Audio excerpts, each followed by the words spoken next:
we talked about how George Soros and others like him were spending tens of millions of dollars to fund the campaigns of so-called rogue prosecutors. They're the ones who usurp the constitutional role of the legislative branch by refusing to prosecute entire categories of crime, abuse the role of the county prosecutor, fail to protect victims of crime, and ignore rising crime rates caused by their radical policies. I think you'll find this academy one of the most comprehensive in the country.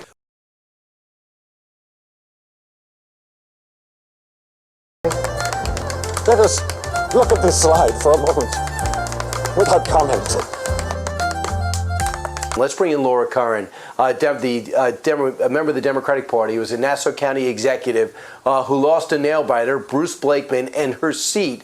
And she believes it's because what's happening at the White House. I know as a Nassau County resident, I didn't really see many people that were upset with the job you were doing, and many of which are Republicans. Laura, have you figured out why you lost? Did it really come out from Washington? Tonight, Nassau County legislators approved a bill that will allow police officers to sue protesters and other civilians who assault or harass them. But the debate was raw and emotional. It is a hallmark of our democracy that we have freedom of speech. We have to protect our police officers.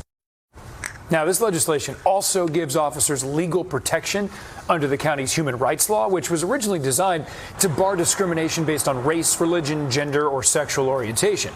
Opponents say it's overly broad and an unconstitutional infringement on the First Amendment. They also note that there are already criminal punishments for legitimate cases of assault and harassment. Supporters say first responders need even more protection, though.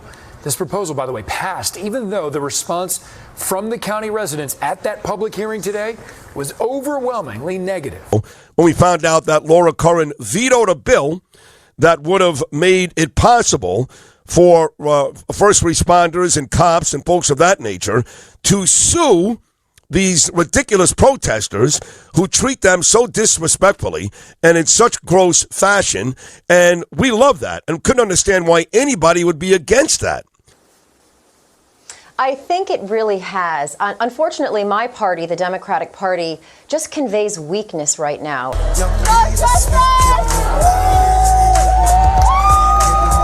It almost feels like elder abuse with what's going on with President Biden. He has a hard time putting a sentence together. I think you'll find this academy one of the most comprehensive in the country.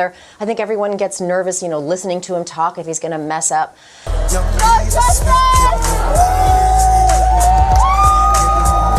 And what we need always, and especially now, is someone who exudes confidence and competence. I think you'll find this academy one of the most comprehensive in the country.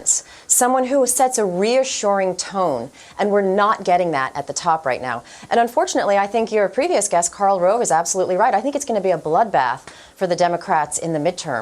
Let's go, Brandon. I agree. So, the question is, as a Democrat, I think it's really important to have a strong two-party system.